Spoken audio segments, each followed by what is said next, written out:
Hey everybody, this is Gandee, team leader of the Operative group out here on the beautiful west coast of Oregon, and today I'm going to talk about the biggest blunders and mistakes I see manufactured home buyers make across the board. As a park owner and as somebody who's represented buyers and sellers in the excess of millions of dollars in manufactured home sales and have a license to sell manufactured homes in Oregon, I wanted to be able to provide this video so that you know what to anticipate and how to avoid the mistakes I've seen countless clients make or agents representing them make in the process of buying manufactured homes. But before we do that, please like, subscribe, please comment below with any questions you have. I want to be a resource for anybody out there, and my team of 20 agents can be able to support you and provide representation on any type of real property or manufactured home sale in Oregon. Dig into it. So, first thing I want to share is the biggest blunder, the biggest mistake I see manufactured home buyers make in not understanding financeability or buying with cash.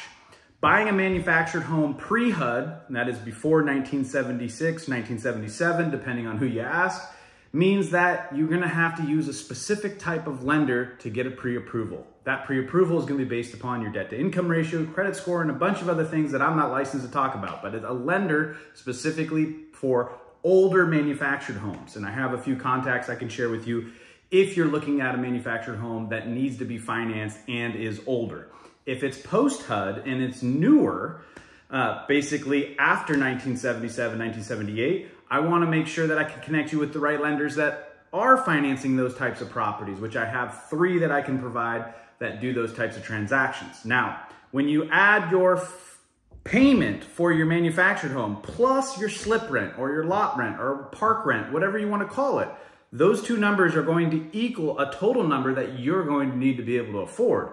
But also when you fill out that park application and they look at how much money you come into the park with in terms of gross monthly income, they're also going to put under context if you can afford slip rent or lot rent plus a mortgage payment on that property. That is the biggest mistake I see. I see people see $70,000, $80,000, $90,000 manufactured home.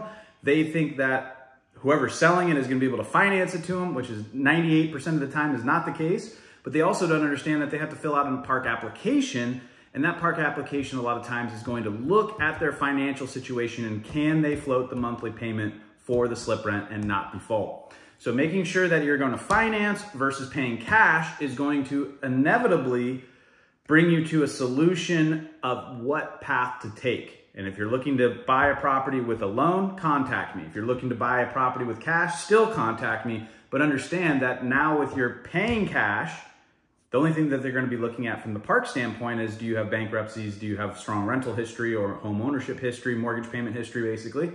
And now that you're paying cash and eliminating the debt service or mortgage payment on that manufactured home, can you float just the lot rent? And a lot of times I tell people, if you can buy cash for manufactured homes, you're in a way better opportunity to be able to qualify for a park. And that is the biggest blunder I see. People just not understanding if they need to borrow the money, that's going to inevitably affect how they operate in terms of the park application process and getting approved. Now, second biggest mistake I see is not understanding that you just own the manufactured home itself. You do not own the land. There is no deed. There is no plat. There is no lot lines typically. You do not own the real estate underneath your manufactured home.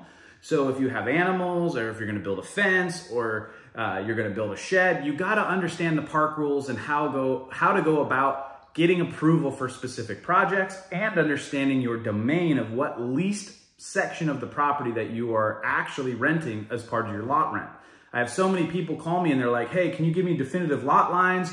Or, hey, is this my barn or not my barn? That is a park question. Yes, I can do my best due diligence to understand what that is, but the property management relationship, which will go into third mistake, is the most critical in understanding that you don't own the land. You're leasing the land. That land is being given to you in conjunction with you paying them leased lot rent, slip rent, okay?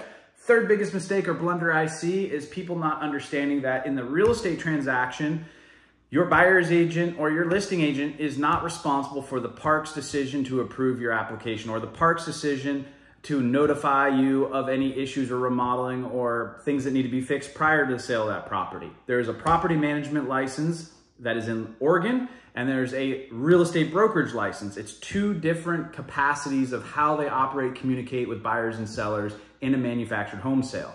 So what I'm really trying to say is that if you have park questions, park rule questions, park application questions, park boundary questions, park utility questions, park pet policy, park screening application questions, it's the property management capacity, it's the park ownership, it is the park you're dealing with. Do not put it on your buyer's agent to find all that information out for you, because then you're just going through a three-way communication that is going to have to come directly back to you. The buyer's agent is responsible to writing the offer, doing the inspection process with you, getting an appraisal done if necessary, and representing you in your best interest to negotiate repairs, negotiate pricing and terms, and get that property sold. They are not responsible for screening. They're not responsible for park applications. They're not responsible for anything related to the property management capacity of the transaction. So that is the third mistake, not understanding who's doing what and the duties and responsibilities of the real estate agent versus the park ownership or park management. Fourth biggest mistake or blunder that I see is people not understanding that owning a manufactured home still comes with owning a home's costs. That includes roofing, plumbing issues, repairs, maintenance. When I first bought my first park, I would get a lot of calls from people who just moved in as new tenants, and they're like, hey, my sprinkler broke, or hey, we have this leak at our house. And they thought, because they were leasing the land from me, that included me doing repairs within their manufactured home. No, the cost of home ownership, you are purchasing that property within the walls and the exterior and the roof and the plumbing systems. All we're responsible as park owners is to get utilities to you if we're offering it, and getting waste or septic out of the place from the connection point. Utilities like electric, utilities like cable, utilities like propane, or anything else that is a third-party provided utility is not the responsibility of the park owner. And all the capacity of which you ask for repairs need to be based upon the things that are not your responsibility, like a carport, or not responsibility of a fence that is the park owner's, or grounds maintenance, or mailbox, or stuff that you are paying for as part of your park management or park slip or park rent is the responsibility of the park manager to cover. But the home and the home ownership costs do exist. Fifth biggest blunder mistake I see with manufactured homes and not understanding the process is that manufactured home parks can be 55 and over. I believe the HUD rules is that 80% of all residents within a park need to be over 55 if it's listed as a 55 and over community. A lot of people will ask me, well, I'm 52 or 49 or 48. That is a park management question. What you're essentially trying to say is, can I break the rules in order to get my park application or approval? And can I buy a manufactured home in this park, but I'm not 55? Guys, that's ultimately going to be the discretion of the park ownership and where they are in that quota, or what they're allowing in terms of spouses, kids, or caretakers, and all of the other responsibilities and actions that the park manager or park ownership is going to need to communicate with you on if that is possible. But across the board, the biggest generalization to make is if you see that it says a senior living community or 55 and over, you gotta be 55 and over. And I get that question a lot. Sixth biggest mistake or blunder I see is how to manage pets in a park. Now, once again, there's a park pet policy, and in doing so, do not lie on that application. Do not fudge the numbers on the weight of the dog or the breed of the dog. When you move in, that park manager or ownership or property management company is going to check to make sure that your pet, if they did not do a pet screening prior, matches what your park application is. And if you lied on that application, it is an immediate for-cause eviction in which you're gonna have to be forced to sell that manufactured home and move out of the park. So be very clear, be very transparent on what pets you do have, and do not ask the real estate agent what the park pet policy is. Make sure you do your own due diligence and ask the park management again and again and again regarding the property management and the tenant property manager ownership relationship in that pet policy, okay?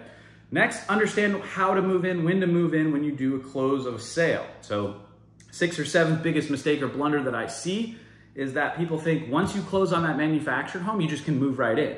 Well, no, it's not the case. You need to be able to meet with ownership or park management, or prior to close of escrow, you need to make sure that your application is approved, but you also need to make sure that your application is approved and you've signed your lease. The signed lease is what creates the tenant-landlord relationship in the state of Oregon.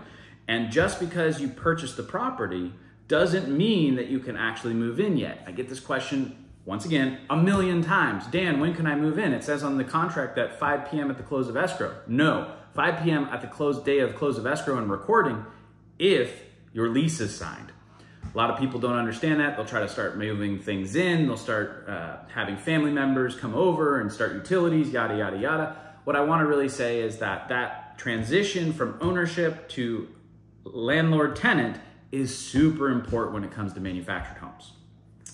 Number 7 or number 8, I apologize in advance. I'm trying to just freeball this thing as close as possible. But the biggest thing that we see in terms of blunders and mistakes at the tail end of these transactions is that people don't understand that you're inspecting the property that you're purchasing. You're not inspecting the land, the barns, the carports that are owned by the landlord. Yes, you can do an inspection, and if you have approval or permission to do so, you can look at those specific systems, but do not have your home inspector inspect things that you do not potentially acquire or own. I see a lot of people will have their home inspectors inspect the carports in which they don't own, and then turn around and try to send a repair addendum to the seller of the manufactured home that needs to be addressed with the property management company, the ownership company. And I've seen that time and time again. So that being said, I just want to make sure that understanding inspections with manufactured homes is one of the biggest mistakes or blunders I see. People will get an inspection done and they'll pay extra for square footage on things that are unrelated to the transaction. Now, there is tons of other stuff I could probably mention, but the last thing I wanted to talk about is well and septic. Community well, community septic. If not in a cooperative of manufactured homeowners is like an HOA that everybody owns a specific share of the park. If it's privately owned or real estate investment trust owned or corporately owned, well and septic are utilities that you are paying for a part of your park rent, but you need to understand that the testing and the inspection and the septic pumping is not part of the real estate transaction because your property, your manufactured home does not include those systems as part of the transaction. I get this a lot. Real estate agents will send me a well and septic addendum in Oregon. It's not part of the sale. It is a utility provided by a community or HOA or a planned community, but it does not have anything to do with the cost of the home or repair addendum that is going to follow suit.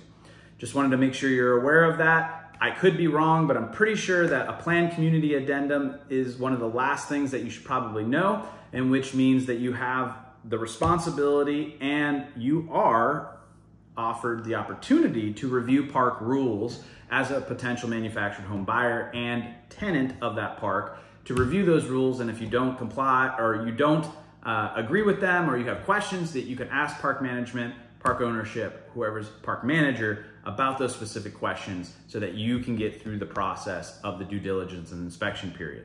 But all of that being said, these are the biggest mistakes that I see. Yes, I probably missed tons. Yes, I screwed up on the specific order in which I was trying to talk about them, but a lot of this content, a lot of these videos are based upon me going into my vault of my head and thinking of what I've seen time and time again in that process. All right? Thank you for watching. And if you have any more questions about manufactured homes, please reach out.